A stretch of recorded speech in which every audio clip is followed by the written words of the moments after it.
আসসালামু আলাইকুম, সবাইকে ঈদ মোবারক। আজকে ঈদের দিন কি কাজ করলাম এবং কি রান্নাবান্না করা হলো সেই সম্পর্কেই থাকবে আজকের এই ব্লগটি। ঈদের দিনে সকালটা সব সময় আনন্দের হয়ে থাকে।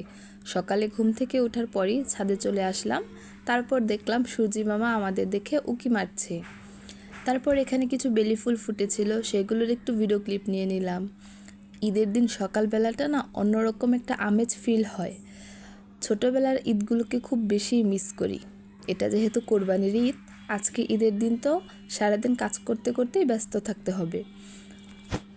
সকাল সকাল ঘুম থেকে ওঠার পরেই আম্মুর হাতের গরম গরম সেমাই আর পায়েসের গন্ধে পুরো বাড়ি ম ম করছে। তার সাথে তো আরও অন্যান্য খাবার আছেই। প্রথমে আম্মু সেমাই রান্না করছিল, তারপর এখানে পায়েসও রান্না করা হচ্ছিল। আম্মু মোটামুটি সকালে ঘুম থেকে উঠেই সব কাজগুলো এখানে কমপ্লিট করে রাখছিল, যাতে করে পরবর্তীতে গরু জবাই করার পর কাজগুলো সহজ হয়। সকালে ঘুম থেকে ওঠার পরেই প্রথমে হচ্ছে বিছানা গোছানোর কাজ, তারপর হচ্ছে সম্পূর্ণ রুম গোছানোর কাজ।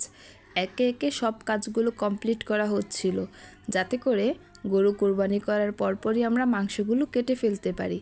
আজকে সকালটা কিন্তু একটা মিষ্টি রোদ দিয়ে শুরু হয়েছে। এই রোদটা দেখতে যে আমার কী যে ভালো লাগে, যা বলার মতো না।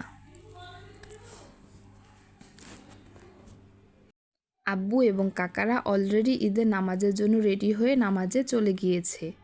সকালে ঘুম থেকে উঠে ফ্রেশ হয়ে নিলাম। তারপর সাফা মারোয়াকে ঘুম থেকে ওঠালাম, ওদেরকে একটু ফ্রেশ করে দিলাম। তারপর ওদেরকে সকালের নাস্তাটা খাইয়ে দিলাম। আমরা যেহেতু কোরবানি করার পর ওই মাংসটা দিয়ে প্রথমে খাওয়া সুন্নত, তাই আমি চেষ্টা করি সব সময় কোরবানি করার পর ওই মাংসটা দিয়ে প্রথমে খাবার খাওয়ার জন্য।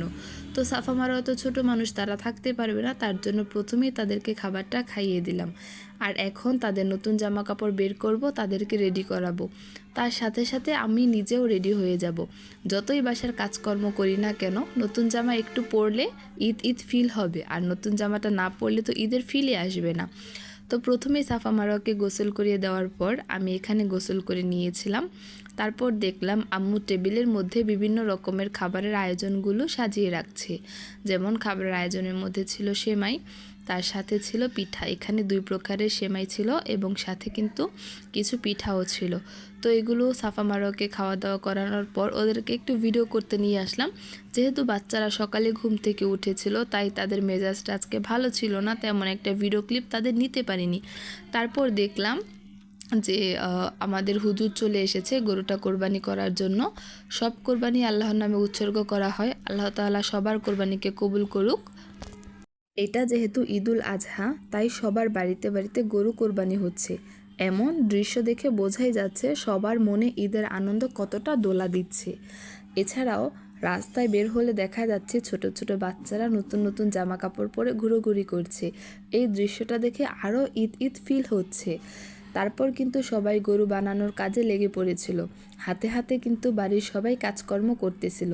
আমিও কিন্তু কোনো দিক দিয়ে কম না, আমিও কিন্তু আলহামদুলিল্লাহ অনেক কাজই করেছিলাম।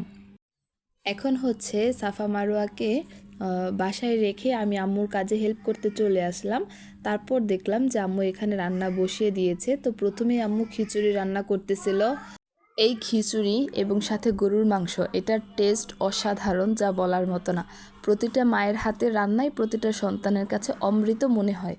তো গরু কোরবানি করার পর প্রায় যখন মাংসগুলো অর্ধেক কাটাকাটি করা হয়েছিল, তারপর ওইখান থেকে অর্ধেক মাংস যখন কাটা হয়েছিল, ওইখান থেকে বেশ খানিকটা মাংস এখানে মেপে দেওয়া হয়েছিল রান্না করার জন্য, যাতে সবাই একসাথে বসে খেতে পারে। দুপুরের আয়োজনে ছিল আজকে আমাদের খিচুড়ি এবং গরুর মাংস।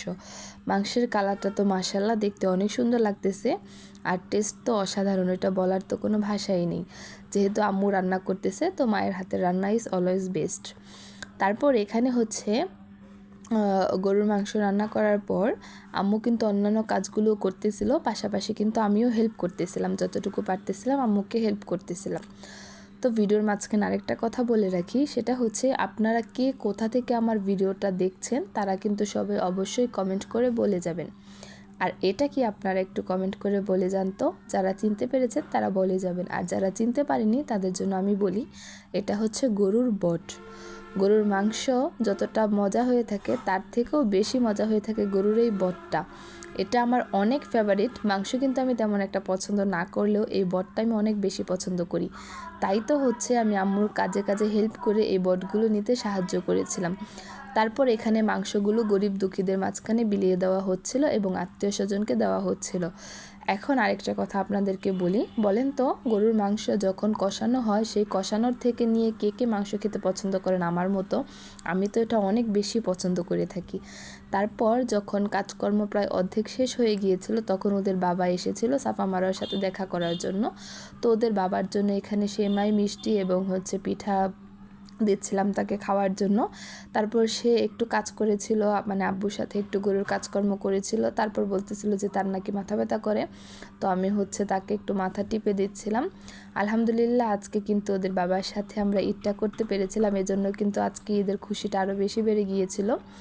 তো আমরা কিন্তু দুপুরের খাবারের আয়োজন ছিল আমাদের খিচুড়ি এবং গরুর মাংস, আমরা সেগুলিই খাচ্ছিলাম। এভাবেই কেটে গেল আমার এবারের ঈদ।